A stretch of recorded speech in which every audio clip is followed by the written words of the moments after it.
All right. So a lot of people have thought through Web 2.0 strategies, and many of us are engaged in social marketing elements. There's great diversity there in these types of Web 2.0 aspects of our sites. But this really can facilitate the ongoing dialogue with the members of our site or users of the site. Anyone here enjoy a one-way conversation? Most of us really don't. So there's a time that having that kind of one-dimensional, brochure again can be relevant, but in most cases the website really needs to be more of a dialogue. The website should be a conversation tool, should not really be that brochure.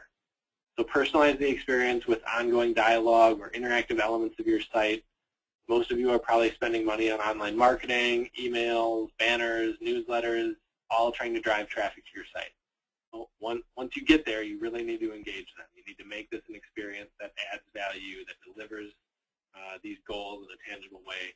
Marketers talk about episodic marketing, and the website is really a cost-effective way to approach your customers and deliver unique episodes with each visit of value-added content.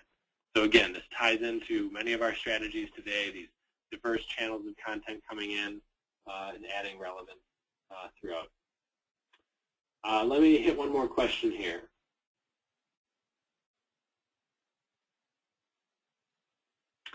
So the question is basically, if we have some member experiences and we're trying to allow those to win out, how do we handle situations where company policies like security rules are in conflict with positive user experience? And I guess, that's a fine line. That's a great question. And it's going to be a happy medium, right? You're going to have to find a place where you're working with internal compliance or whatever the internal team is on that security policy. You're coming up and you're presenting, what is the experience level that we're trying to have? Why is it out of policy? How can we move that in a little bit of the direction towards experience that we need?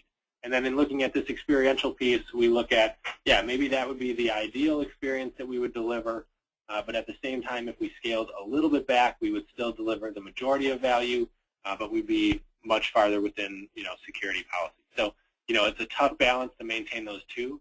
In some cases, you may want to generate a variety of secured sites that have different content.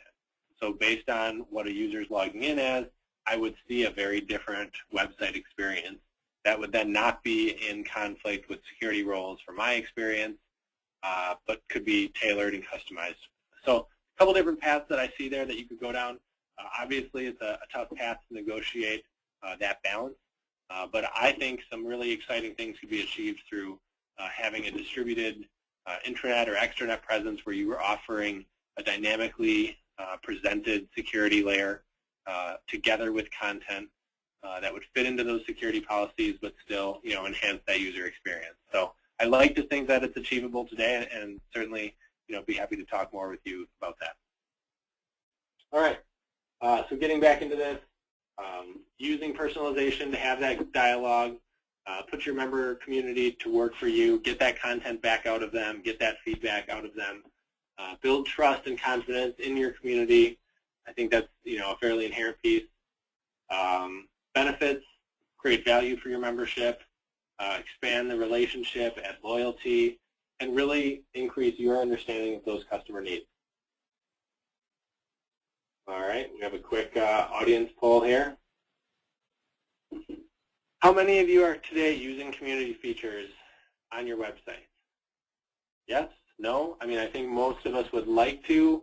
Some of us have some reservations about how to get that content into our sites and not have it be totally unfiltered, kind of, segueing into that question we just had.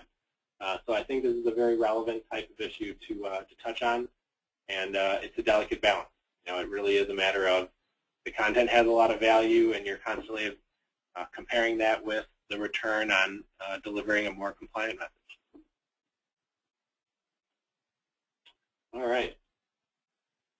So here we have Society of HR Professionals. Again, this is a Canada example. They have doubled their membership. They've increased revenue by 400%. They've diversified revenue sources. They've really been able to offer a wide array of aspects of 2.0 features here to their membership and keep them engaged in this ongoing type of organization. And as a result of delivering that value, they've had a lot of success